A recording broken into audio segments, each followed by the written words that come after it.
here we go with our next lesson. We're going to learn about the music of Cuba. Here's a song that's influenced from the music of Cuba. I think you might have heard. Havana, and we're going to hear a lot about Havana. Before we jump into music from Cuba, we got to learn a little bit about the history of Cuba. So here's a quick... Cuba, officially the Republic of Cuba, is a country comprising the island of Cuba as well as Isla de la Juventud and several minor archipelagos. Cuba is located in the northern Caribbean where the Caribbean Sea, Gulf of Mexico, and Atlantic Ocean meet. It's also known as the Pearl of the Antilles. Welcome to our animated history channel. This show presents to you a brief history of Cuba. Before the arrival of the Spanish, Cuba was inhabited by three distinct tribes of indigenous peoples of the Americas, the Taino and Arawak people, the Guanajuatabe, and the Siboney people. After first landing on an island, then called Guanahani, Bahamas, Christopher Columbus commanded his 3 ships to land on Cuba's northeastern coast on the 28th of October, 1492. Columbus claimed the island for the new Kingdom of Spain and named it Isla Juana after Juan, Prince of Asturias. In 1511, the first Spanish settlement was founded by Diego Velázquez de Cuellar at Baracoa. The native Taino were forced to work under the encomienda system, which resembled a feudal system in medieval Europe. Within a century, the indigenous people were virtually wiped out due to multiple factors, primarily Eurasian infectious diseases, to which they had no natural resistance, aggravated by harsh conditions of the repressive colonial subjugation. On the 1st of September 1548, Dr. Gonzalo Pérez de Angulo was appointed governor of Cuba. He arrived in Santiago, Cuba, and immediately declared the liberty of all natives. The 7 Years' War, which erupted in 1754 across 3 continents, eventually arrived in the Spanish Caribbean. Spain's alliance with the French pitched them into direct conflict with the British, and a British expedition of 5 warships and 4,000 troops set out from Portsmouth to capture Cuba. The British immediately opened up trade with their North American and Caribbean colonies, causing a rapid transformation of Cuban society. They imported food, horses, and other goods into the city, as well as thousands of slaves from West Africa to work on the underdeveloped sugar plantations. Less than a year after Britain seized Havana, it signed the Peace of Paris together with France and Spain, ending the 7 Years' War. The treaty gave Britain Florida in exchange for Cuba. The population of Cuba in 1817 was about 600,000, of which 50% were white, 20% free people of color, and 30% black slaves. In 1868, a sugar planter called Carlos Manuel de Céspedes led a rebellion aiming at full independence from Spain. De Céspedes freed his slaves to fight with him for an independent Cuba. The rebellion resulted in a prolonged conflict known as the 10 Years' War. After the Spanish-American War, Spain and the United States signed the Treaty of Paris in 1898, which made Cuba become a protectorate of the United States. Cuba gained formal independence from the U.S. on the 20th of May 1902 as the Republic of Cuba. Under Cuba's new constitution, the U.S. retained the right to intervene in Cuban affairs and to supervise its finances and foreign relations. In 1924, Gerardo Machado was elected president. During his administration, tourism increased markedly, and American-owned hotels and restaurants were built to accommodate the influx of tourists. The tourist... All right, we're going to stop there. What's important to note is there was a lot of crossover from other cultures in Cuba that really defines their music and changes their musical culture. We're going to learn a little bit about the instruments we find in Cuban music. I've met many Cuban musicians, and of course, we're familiar with some of us great Cuban music like Cuban Son, and the Buena Vista Social Club was brought to the world in the 90s.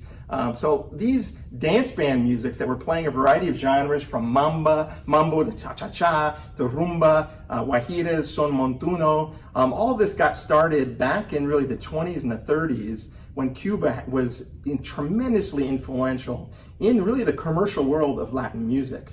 And the dance bands from Cuba, which used instruments, of course, standard band instruments like trumpets and trombones and even violins and flutes, were combined with uniquely Cuban percussion instruments like the tumbadora, which became called the conga.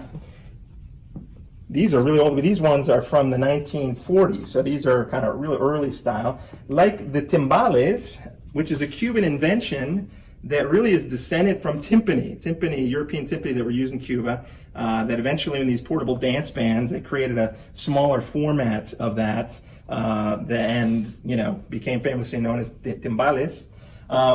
So other percussion that were added in the Cuban bands were the bongo. Okay, all of these instruments like bongo and güiro and censero, these cowbells, and claves, those two sticks, rhythm sticks, those have become really standard Latin band instruments around the world. We're going to get into how important those two sticks are. The clave is a huge part of Cuban music.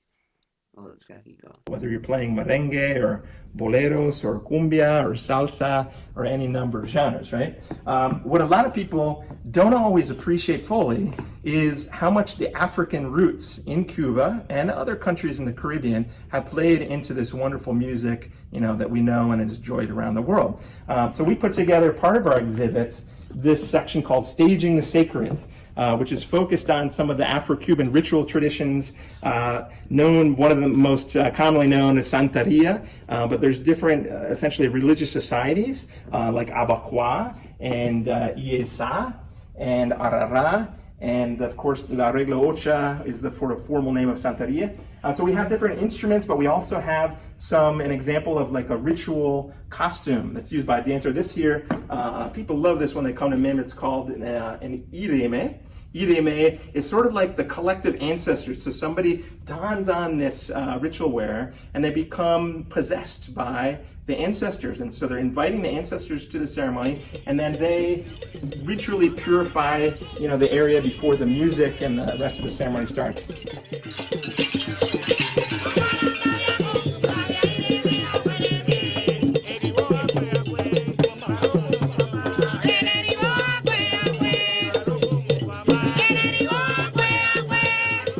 Ireme is also adds to the music because while dancing it has these three cowbells which then jingle and create rhythm, and there's a special type of drum called iribo that is not really played like you'd think in musically sort of with a lot of kind of rhythm and phrasing, but it's more of a ritual object that is shaken, it is tapped and played, but it draws out the sound of it, and the presence of it draws out the irime and sort of initiates the ceremony. So a very important object, and then decorated with these ostrich plumes.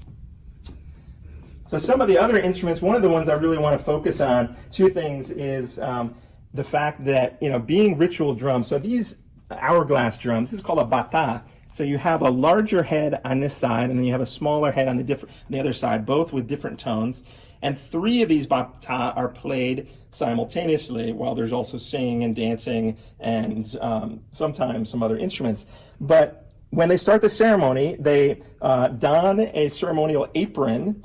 This one here is very exquisitely made by the famous Felipe Garcia Villamil, who's actually been living in the United States since the 80s. He's a National Heritage Award winner and is really known around through Cuba, but also in other parts of the world as really a master of Afro-Cuban arts.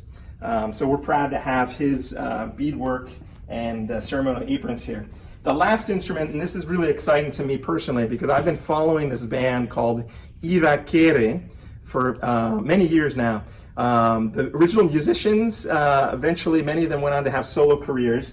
Here's a photo of them from the 1970s here when they were really getting going. You have musicians, the leader was Chucho Valdez, a great Cuban piano player. And then you have the trumpet player, Arturo Sandoval. And then Paquito de Rivera on saxophone, and a number of other really important musicians. So these guys were like the best jazz players in all of Cuba at the time. And so they brought this project together to fuse the most contemporary, innovative jazz with Cuban salsa, or timba, as they call it, and with the Afro-Cuban, arts from the religious societies, and create a new sound like no other. And only these guys, who were just like the most brilliant musicians, were able to organically and fluidly do this. So they toured the world for about 20 years or so, won a Grammy, and one of the sets of instruments that they used during this time were these sets of three bata. Originally, the lead percussionist and singer Oscar Valdez made these in 1949 when he was a teenager, under the guidance of his master Afro-Cuban drummer, and he played them in rituals for 20 years. And then he transformed them into the 70s using these metal tuning lugs. You can see closely, the original ones didn't have these. He set on these metal tuning lugs so that they could become stage instruments and be able to travel with them. But these are the original instruments that he's had that whole time, and he toured the world with them. And then he put them on a wall in his house in Havana, Cuba, in the mid-90s. All right, so there's a lot of instruments there, and a lot of different. He talked about a lot of different styles. He covered a lot in this little crash course on instruments found in Cuban music. This is from a museum, and we're going to dive into that. So it's important to know that Cuba had a lot of outside influence as well as inside influence with their culture and their music. So we had influence from the natives, and then Spain, European, Arabic, Gypsy, Nordic, and I'm going to jump into a quote now, and in the next episode, we're going to look more into what these styles look like and what they sound like. Then after that, we're going to jump into those two sticks he showed right here on the following episode, because this kind of defines all the different rhythms found in different styles of Cuban music.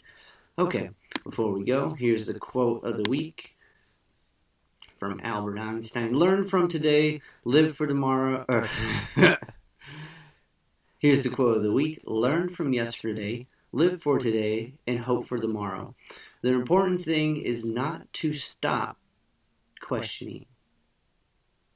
All right, here's a quote from the week from Albert Einstein. Learn from yesterday, live for today, hope for tomorrow. The important thing is to not stop questioning. All right, friends, let me know what you think about that. And in the next class, we're going to jump into the different styles of Cuban music and see where those instruments